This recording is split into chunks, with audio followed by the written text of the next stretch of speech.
conozca, se lea, se estudie. Y es lo que hemos venido haciendo durante estos días. Entramos hoy a un capítulo más, Caminos de Reencuentro, que es el capítulo 7. De manera que nos queda solamente un capítulo más y ese sería el último. Este capítulo nos lleva en camino hacia la paz. La manera de introducción que tiene es cómo en el mundo hacen tanta falta caminos de paz que lleven a cicatrizar las heridas. Se necesitan artesanos de paz dispuestos a generar procesos de sanación y de reencuentro con ingenio y audacia. El Papa Francisco tiene una serie de frases que cuando uno la escucha, uno se queda, pues, como que la frase se le va por encima de la cabeza. Una de ellas es: el tiempo es superior al espacio. Y él usa esa frase en un contexto de los procesos. Y habla sobre todo de eso, de la necesidad de establecer procesos. Lo mismo que hacia la paz, también procesos de evangelización. Es todo un camino en una línea. Y eso es de lo que se trata. En este capítulo, él nos presenta, para ir caminando en un proceso de paz, recomenzar desde la verdad. Él plantea de que no se puede volver a un momento anterior al conflicto, a cómo estaban las cosas antes de que el problema apareciera. De hecho, eso es un principio filosófico básico de la vida. Uno de los primeros filósofos decía que nadie se puede bañar 2 veces en el mismo río. Ni el río ni tú son los mismos. Las cosas han cambiado. Entonces, cuando ha habido una experiencia de conflicto, volver a la paz anterior del conflicto no es imposible. O sea, realmente hay que caminar, pero las cosas ya, tanto los tiempos, las personas, la situación ha cambiado y el dolor y los enfrentamientos nos han hecho cambiar, ya no somos los mismos. Entonces, actualmente ya no hay espacio para diplomacias vacías, disimulos, para doble discursos, sino que hemos de trabajar pacientemente buscando la verdad y la justicia, recordando la memoria de las víctimas y abrir paso a una esperanza común que sea más fuerte que la venganza. Cita en este párrafo a los obispos del Congo con respecto a un conflicto que se repite. Los acuerdos de paz en los papeles nunca serán suficientes. Será necesario ir más lejos, integrando la exigencia de verdad sobre los orígenes de esta crisis recurrente. Y el pueblo tiene derecho a saber qué pasó. Entonces, son 3 elementos que son inseparables: la verdad, la justicia y la misericordia. Se tienen que ver de una manera justa o juntas para construir la paz. Y cada una de ellas impide que las demás sean alteradas. La verdad no puede llevarnos a la venganza, sino más bien a la reconciliación y al perdón. Verdad es contar a las familias desgarradas por el dolor lo que ha ocurrido con sus parientes desaparecidos. Verdad es confesar qué pasó con los menores de edad reclutados por los actores violentos. Verdad es reconocer el dolor de las mujeres víctimas de violencia y de abuso. Cada violencia cometida contra un ser humano es una herida en la carne de la humanidad. Cada muerte violenta nos disminuye como personas. La violencia engendra violencia, el odio más odio, la muerte más muerte. Y hay que romper esa cadena que se presenta como inevitable, ineludible. Y van esos tres elementos unidos: verdad, justicia y misericordia. La arquitectura y artesanía de la paz. Es que el trabajo de la paz es más bien una gran obra, por eso se requiere la arquitectura, pero artesanía es el detalle de las pequeñas obras, realmente lo que lleva y nos conduce hacia la paz. Entonces, en este camino hacia la paz, no podemos pensar que todos somos iguales, pero sí podemos trabajar juntos.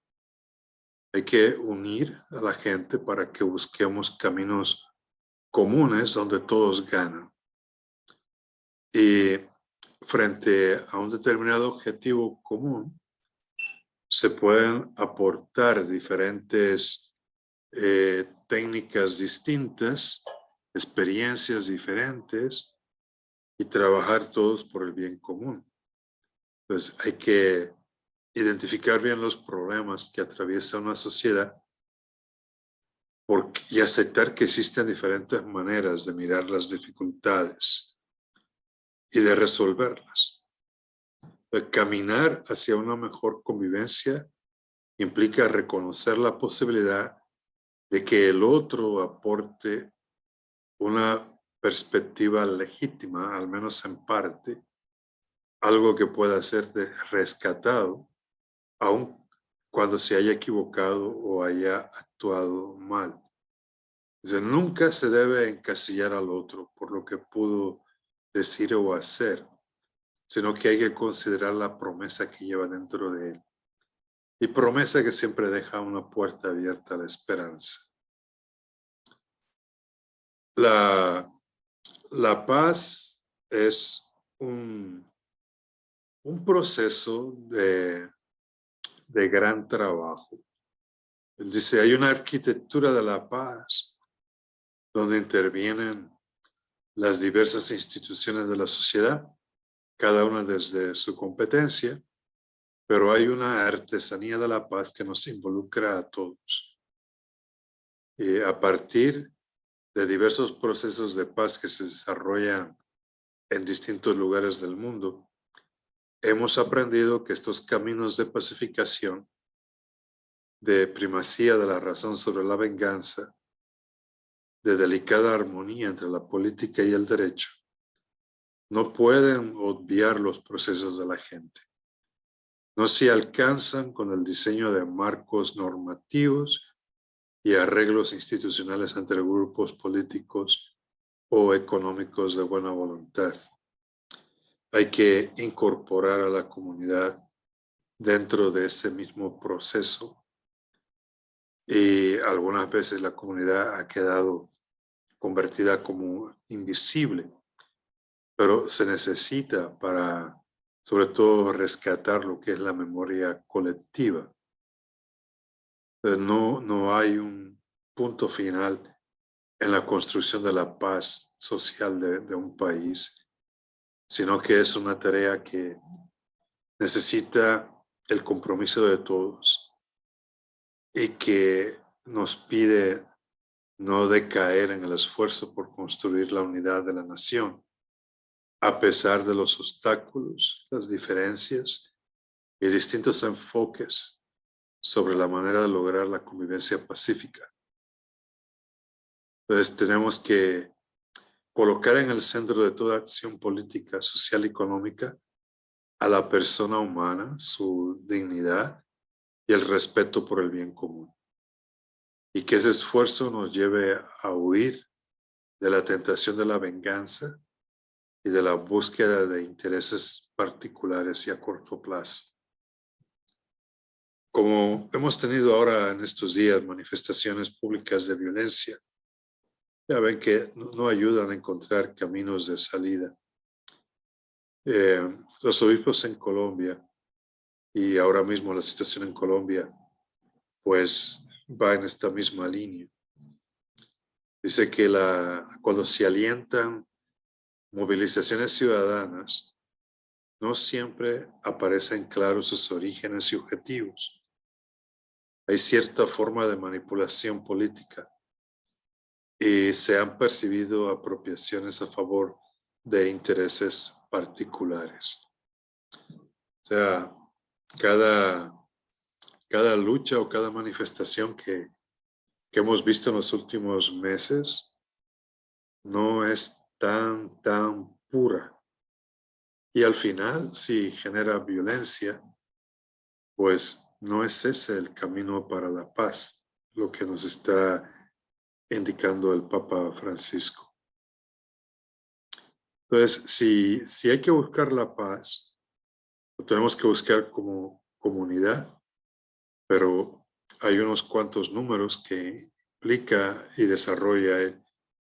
Cómo esta paz tiene que buscarse sobre todo con los últimos, los más pobres y los más vulnerables. Y en una cita que él trae sobre la quinta conferencia del episcopado latinoamericano, el documento de Aparecida, comenta con los obispos de Latinoamérica, solo la cercanía que nos hace amigos nos permite apreciar profundamente los valores de los pobres de hoy, sus legítimos anhelos, su modo propio de vivir la fe. La opción por los pobres debe conducirnos a la amistad con los pobres. Entonces, él señala que quienes pretenden pacificar a una sociedad no deben olvidar que la inequidad y la falta de un desarrollo humano integral no permiten generar paz. Mientras la gente tenga hambre, no vamos a caminar hacia la paz. Si falta la justicia, no vamos a caminar hacia la paz. Si no procedemos en verdad, tampoco. Y si no actuamos de una manera misericordiosa y compasiva, pues no podremos llegar a la paz. Valor y el sentido del perdón. Porque ante los conflictos, el camino realmente es la reconciliación. Pero hay gente que prefiere no hablar de la reconciliación. Y pareciera que tanto el conflicto, la violencia y las rupturas son parte del funcionamiento normal de una sociedad. Y es cierto, cualquier grupo humano hay luchas de poder más o menos sutiles entre distintos sectores. Pasa en la iglesia, y no solamente pasa en la iglesia a nivel, vamos a decir, jerarquía y laicos, sino que hasta los mismos laicos, muchas veces, la mayoría, no digo todos, pero sí un gran número de personas que realizan servicio en la iglesia, consideran ese servicio como un instrumento de poder, pero mal entendido, porque si se realizara el servicio por el servicio, ahí realmente estaría el lugar del poder, pero lo ven como si fuera una función que los distingue de los demás. Entonces, hay otro grupo que dice que dar lugar al perdón es ceder el propio espacio para que otros dominen la situación. Y entonces consideran que es mejor mantener el juego de poder que permita un equilibrio de fuerza entre los distintos grupos. Y hay también quienes creen que la reconciliación es cosa de débiles, que no son capaces de un diálogo hasta el fondo. Y optan por escapar de los problemas, disimulando las injusticias. Y incapaces de enfrentar los problemas, prefieren una paz aparente. Fíjense, si no se enfrenta el conflicto, de ninguna manera se puede llegar a la paz. Si usted cree que no teniendo problemas se soluciona el problema, pues realmente el problema se hace más grande. El conflicto inevitable. El perdón y la reconciliación son dos temas fuertemente acentuados en el cristianismo y también en algunas otras religiones. El riesgo está en no comprender adecuadamente las convicciones creyentes y presentarlas de una manera que terminen alimentando el fatalismo, la inercia o la injusticia, o la intolerancia y la violencia. Jesucristo nunca invitó a la violencia o a la intolerancia. Él condenaba el uso de la fuerza para imponerse a los demás. Ustedes no saben que los jefes de las naciones las someten, los poderosos la dominan, entre ustedes no debe ser así. El Evangelio pide perdonar 70 veces 7 y pone el ejemplo también del servidor despiadado que fue perdonado, pero él a su vez no fue capaz de perdonar a otros. Entonces, otros textos del Nuevo Testamento nos dejan entender que las comunidades primeras que vivían en el mundo pagano, que estaba lleno de corrupción, vivían en un sentido de paciencia, tolerancia y comprensión. Y algunos textos son muy claros al respecto. Se invita a reprender a los adversarios con dulzura. O sea, se exhorta que no injurien a nadie, ni sean agresivos, sino amables, demostrando una gran humildad con todo el mundo. Porque nosotros también antes éramos detestables. Esa es una cita de la carta de Pablo a Tito, capítulo 3. El libro de los Hechos de los Apóstoles afirma cómo los discípulos, perseguidos por algunas autoridades, gozaban de la estima de todo el pueblo al mismo tiempo. Entonces, cuando reflexionamos acerca del perdón, de la paz y de la concordia social, al mismo tiempo nos encontramos con una expresión de Jesucristo en el capítulo 10 de Mateo, que dice: no viene a traer la paz, sino la espada. Viene al enfrentar el hijo contra su padre, la hija contra su madre, la nuera contra la suegra, y así los enemigos de cada uno serán los de su propia familia. Entonces, ese texto hay que ponerlo dentro de su contexto, donde está presente. Y el tema que queda claro de que está hablando es de la fidelidad a la propia opción, sin avergonzarse, aunque eso traiga contrariedades y aunque seres queridos se opongan a dicha opción. Entonces, son palabras que no invitan a buscar conflictos, sino a soportar el conflicto inevitable, para que el respeto humano no lleve a faltar a la fidelidad en pos de una supuesta paz familiar o social. Decía San Juan Pablo II que la Iglesia no pretende condenar todas y cada una de las formas de la conflictividad social. La Iglesia sabe muy bien que a lo largo de la historia surgen los conflictos de interés entre diversos grupos y que frente a ellos el cristiano no pocas veces debe pronunciarse con coherencia y decisión. Esta, eh, ese conflicto aparente entre la familia viene en un momento donde no todos en la familia eran bautizados. Y esa es una parte que muchas veces se olvida. Cuando nuestras relaciones han cambiado, ya no hay una relación de padres e hijos, o hay una relación entre hermanos de sangre, tío, sobrino, sino que es una relación de hermanos en la fe ante la misma dignidad de hijos e hijas de Dios. Entonces no se justifica que supuestamente por querer seguir más o menos a Jesús, entonces tengamos conflicto.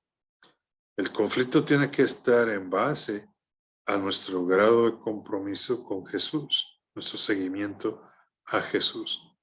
Y si a alguien de la familia no le gusta y eso causa división, se debe ser fiel, no tanto a querer buscar como la paz entre la familia, sino fiel a la opción que se tiene a Jesús de Nazaret.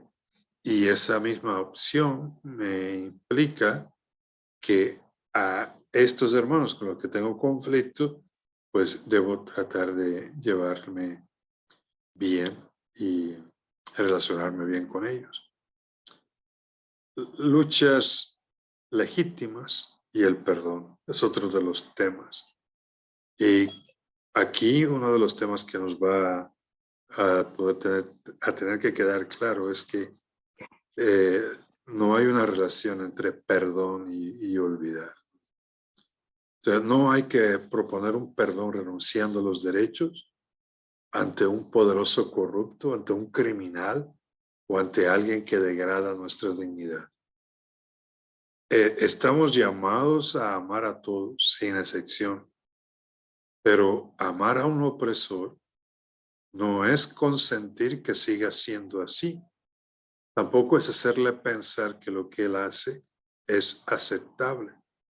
Al contrario, amarlo bien es buscar de distintas maneras que deje de oprimir, es quitarle ese poder para que no sabe utilizar y que lo desfigura como ser humano. Perdonar no quiere decir permitir que sigan pisoteando la propia dignidad y la de los demás, o dejar que un criminal continúe haciendo daño. Quien sufre la injusticia tiene que defender con fuerza sus derechos y los de su familia, precisamente porque debe preservar la dignidad que se le ha dado, una dignidad que Dios ama. Si un delincuente me ha hecho daño a mí o a un ser querido, nadie me prohíbe que exija justicia y que me preocupe para que esa persona, cualquiera otra, no vuelva a dañarme ni haga el mismo daño a otros. Corresponde que lo haga y el perdón no solo no anula esa necesidad, sino que la reclama, la implica. O sea, dar el perdón implica reparar el daño causado.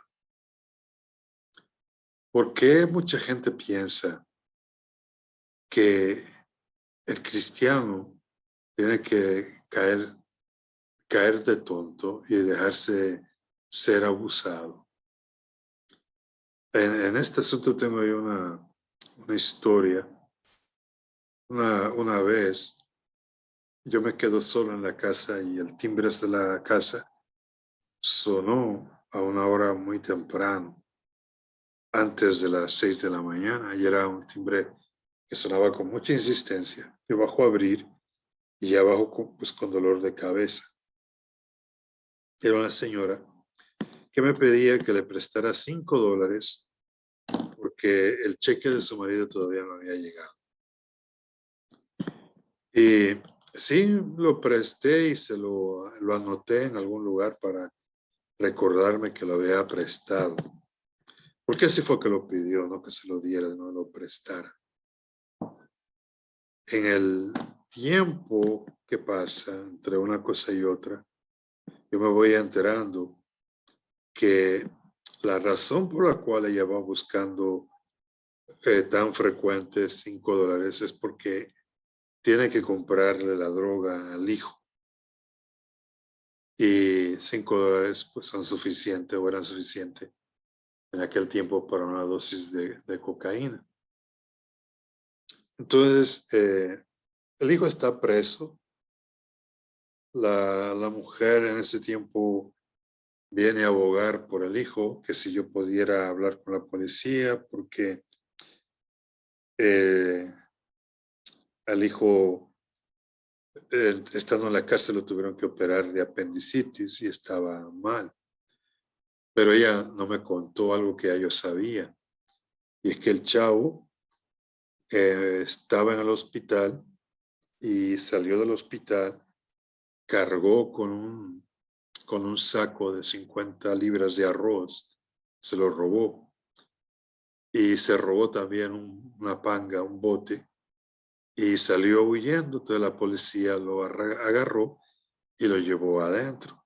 Entonces él no estaba enfermo para cargar con el bote, pero sí estaba enfermo para no poderse recuperar en la cárcel donde estaba bien. Pero pasa el tiempo y la señora regresa otra vez y ya esta vez no me pide que le dé los $5, sino que se lo preste. Y ahí fue donde tuvimos un problema, porque yo me recordé, oh caramba, esta fue la que aquella vez me sacó de la cama a esta hora con los $5 y para esto era que quería los $5. Le comenté a ella, mire señora, lo siento, pero no le voy a dar más $5. Dígame qué necesita, si es desayuno, yo le doy un vale para la tienda, si es medicina, se lo doy para la farmacia. Y ella me insistía, no, son $5 lo que necesito. Yo no le voy a dar los $5. Si usted ocupa un vestido, se lo doy. Si quiere aretes, se lo doy. Pero no le voy a dar $5. Y en mi casa, ella me dice, usted no es cristiano. Hasta ahí llegó la conversación.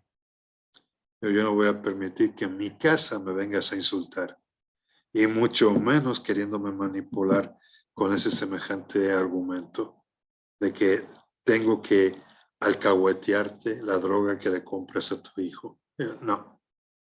Y eso realmente, lo que no es cristiano es dejarse manipular de esa manera.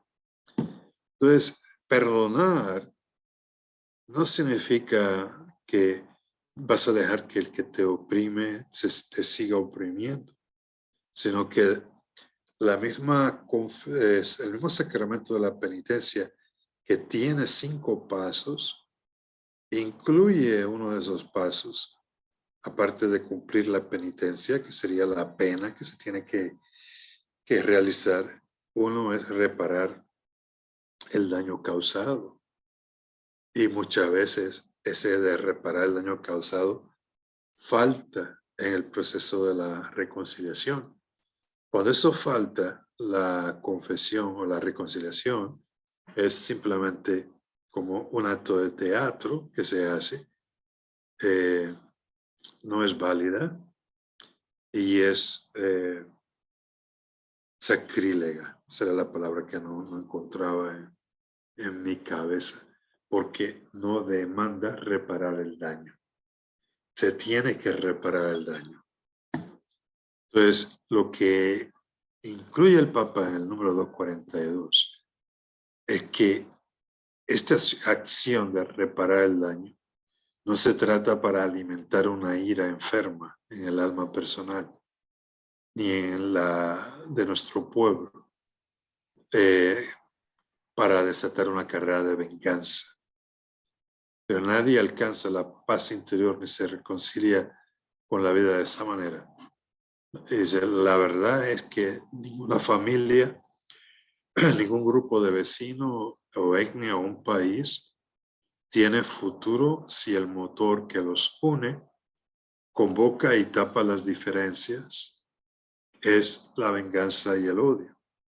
Entonces no ponemos ponernos de acuerdo y unirnos para vengarnos, para hacerle al que fue violento lo mismo que él nos hizo, para planificar ocasiones de desquite de forma aparentemente legales. Así no se gana nada y se pierde todo.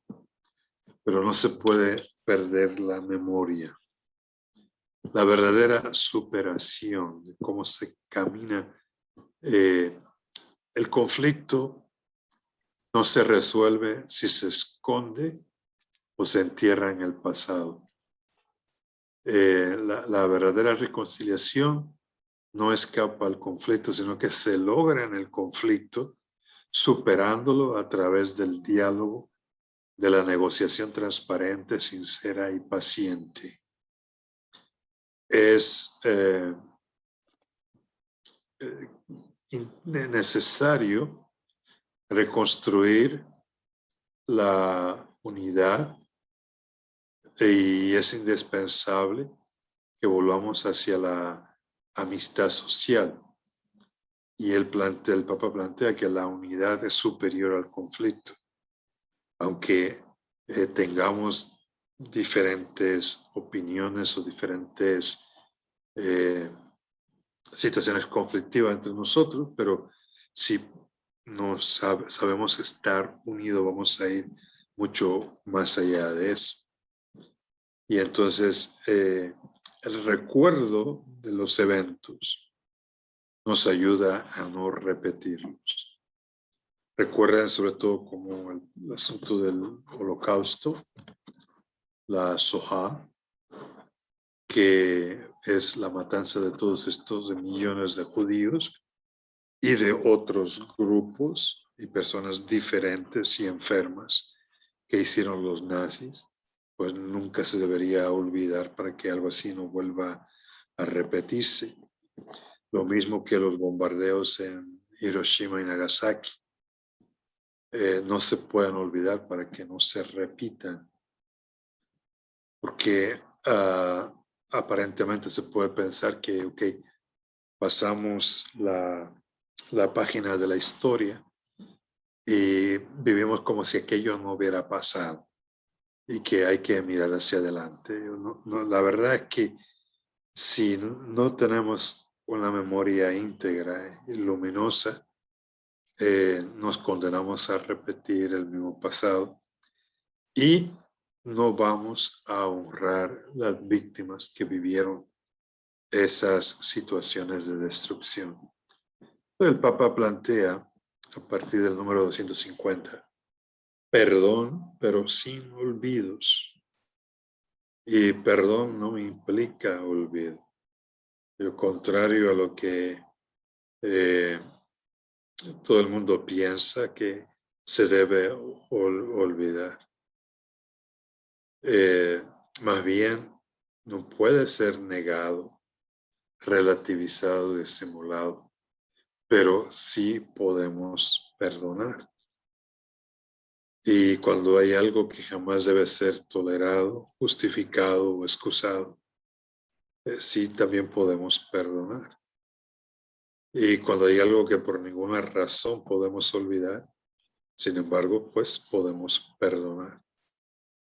El perdón libre y sincero es una grandeza que refleja la inmensidad del poder divino. Si el perdón es gratuito, entonces puede perdonarse aún a quien se resiste al arrepentimiento y es incapaz de pedir el perdón.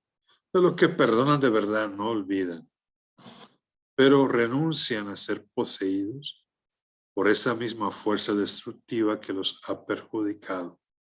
Rompen el círculo vicioso, frenan el avance de las fuerzas de destrucción, o sea, ya detienen el problema que les viene haciendo daño y lo hacen a través de la liberación del perdón. Y una de las razones es bien sencilla. La venganza nunca sacia verdaderamente la insatisfacción de las víctimas. Y hay crímenes muy horrendos y crueles que hacer sufrir a quien los cometió no sirve para sentir que se ha reparado el daño. Ni siquiera bastaría matar al criminal. Ni se podrían encontrar torturas que se equiparen a lo que se pudo haber sufrido la víctima. La venganza para nada resuelve nada. Pero tampoco hablamos de impunidad. La justicia hay que buscarla adecuadamente por amor a la justicia, por respeto a las víctimas, para evitar que nuevos crímenes ocurran y preservar el bien común, pero no como una descarga de la propia ira. Entonces, el perdón es lo que permite buscar la justicia sin caer en el círculo vicioso de la venganza, ni tampoco en la injusticia del olvido.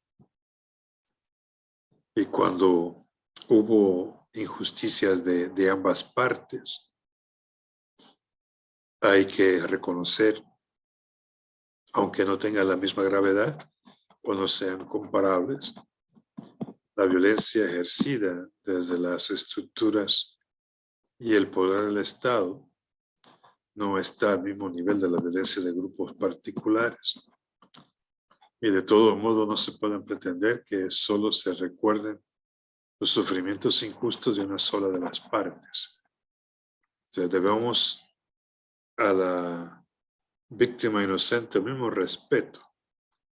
Y no se pueden aquí haber diferencias por razas, confesión de fe, o origen nacional o política. El Papa en el número 254. Pido a Dios que prepare nuestros corazones al encuentro con los hermanos, más allá de las diferencias de idea, lengua, cultura, religión, que unja todo nuestro ser con el aceite de la misericordia, que cura las heridas de los errores, de las incomprensiones, de las controversias, la gracia de enviarnos con humildad y mansedumbre a los caminos arriesgados pero fecundos de la búsqueda de la paz. Dos situaciones extremas como es la guerra y la pena de muerte. En relación a la guerra, hay un proceso de evolución en el mismo catecismo y el Papa plantea como si dentro de la misma iglesia por mucho tiempo se ha hablado de la guerra justa. Realmente hoy por hoy no se puede hablar de ninguna guerra justa, no lo hay. La guerra es un negocio que beneficia a los poderosos y a los que invierten en las armas, en el negocio de las armas. Y eso es lo que estamos viendo por todos los lugares. Con el tema de la pena de muerte, que es el otro elemento que también trata en este capítulo, y ya como su parte final, quiero recordarles que hará cosa como de un año, algo así, el mismo Papa Francisco cambió el catecismo para eliminar toda referencia a la legitimidad de la pena de muerte. Hoy por hoy no se puede hablar de la pena de muerte como si fuera una medida válida o aceptable. Y hay dos razones. Una razón primera es sobre la seguridad dentro del sistema jurídico, si de verdad se está aplicando la pena de muerte a una persona culpable. No será que pueda ser, como ha pasado en tantos casos, que se mate a un inocente simplemente por razón de la violencia de la venganza. Y la otra razón es el mismo derecho a la dignidad humana en la persona del criminal, que tiene incluso derecho a la transformación, a su cambio como persona. Lo que hay es, si esta persona todavía está en una actitud que se hace daño a sí misma hace daño a los demás o hace daño a los demás, pues entonces tiene que procurar la sociedad de mantener ciertas estructuras que protejan a todos, al criminal, de su maldad para él y de su maldad para con los demás. Pero el ejemplo, por ejemplo, Lactancio decía que no hay que hacer ninguna distinción. Siempre será un crimen matar a un hombre. Y eso en cualquier época de la historia. Y este Lactancio era un filósofo, si no contemporáneo, probablemente tal vez hasta más antiguo que pertenece a la época después de Jesucristo. El Papa Nicolás I decía: esfuércense por liberar de la pena de muerte no solo a cada uno de los inocentes, sino también a todos los culpables. Y San Agustín, ante un juicio de dos criminales que habían matado a unos sacerdotes, en la carta a Marcelino, comenta: no impedimos que se reprima la licencia criminal de esos malhechores. Queremos que se conserven vivos y con todos sus miembros, que sea suficiente dirigirlos por la presión de las leyes de su loca inquietud al reposo de la salud, o bien que se les ocupe en alguna tarea útil, una vez apartado de sus perversas acciones. También esto se llama condena, pero todos entenderán que se trata de un beneficio más bien que de un suplicio, al ver que no se suelta la rienda a su audacia para dañar, ni se les impide la medicina del arrepentimiento. Encoleralízate contra la iniquidad, de modo que no te olvides de la humanidad. No satisfaga contra las atrocidades de los pecadores un apetito de venganza, sino más bien haz intención de curar las llagas de esos pecadores. Los miedos y los rencores pueden llevarnos a pensar que la pena de muerte, de manera vindicativa, es como un proceso de sanación, pero no, hay que buscar más bien construir de una manera positiva. ¿Cómo es posible que hoy los estados no puedan disponer de otro medio que no sea la pena de muerte para defender la vida de otras personas del agresor injusto?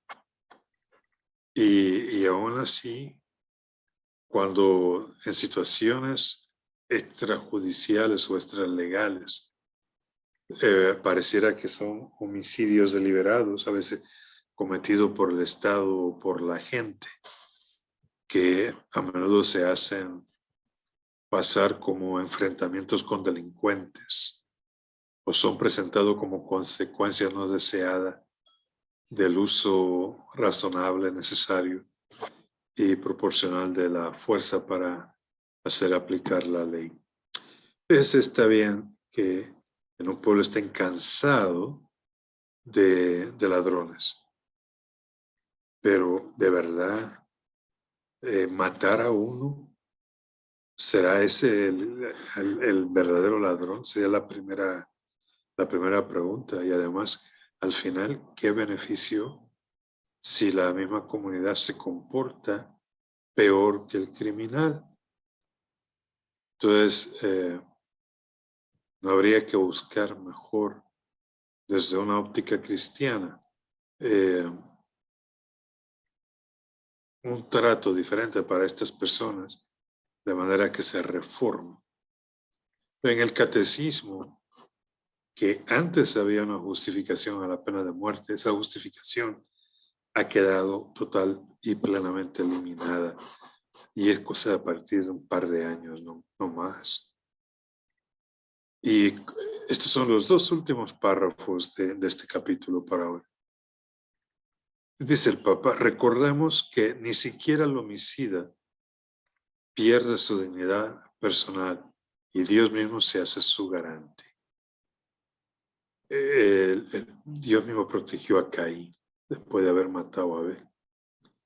El firme rechazo de la pena de muerte muestra hasta qué punto es posible reconocer la inalienable dignidad de todo ser humano y aceptar que tenga un lugar en este universo, ya que si no se lo niego al peor de los criminales, no se lo negaré a nadie. Daré a todos la posibilidad de compartir conmigo este planeta a pesar de lo que pueda separarnos. A los cristianos que dudan y que se sienten tentados a ceder ante cualquier forma de violencia, les invito a recordar aquel anuncio del libro de Isaías. Con sus espadas forjarán arados. Para nosotros esa profecía toma carne en Jesucristo, que frente a un discípulo cebado por la violencia, dijo con firmeza, vuelve tu espada a su lugar, pues los que empuñan la espada morirán. Era un eco de aquella antigua advertencia. Pediré cuentas al ser humano por la vida de su hermano. Quien derrame sangre humana, su sangre será derramada por otro ser humano. Génesis 9, 5 y 6. Esta reacción de Jesús, que le brotó del corazón, supera la distancia de los siglos y llega hasta hoy como un constante reclamo. Y con esto terminamos el capítulo que teníamos para hoy. Un capítulo que nos invita a buscar los caminos de reencuentro para el verdadero perdón y la verdadera reconciliación, superando el conflicto sin enemistades y odio mutuo, facilitando una honesta discusión fundada en el amor a la justicia. No significa olvidar o la impunidad, pero tampoco caer en el círculo vicioso de la venganza.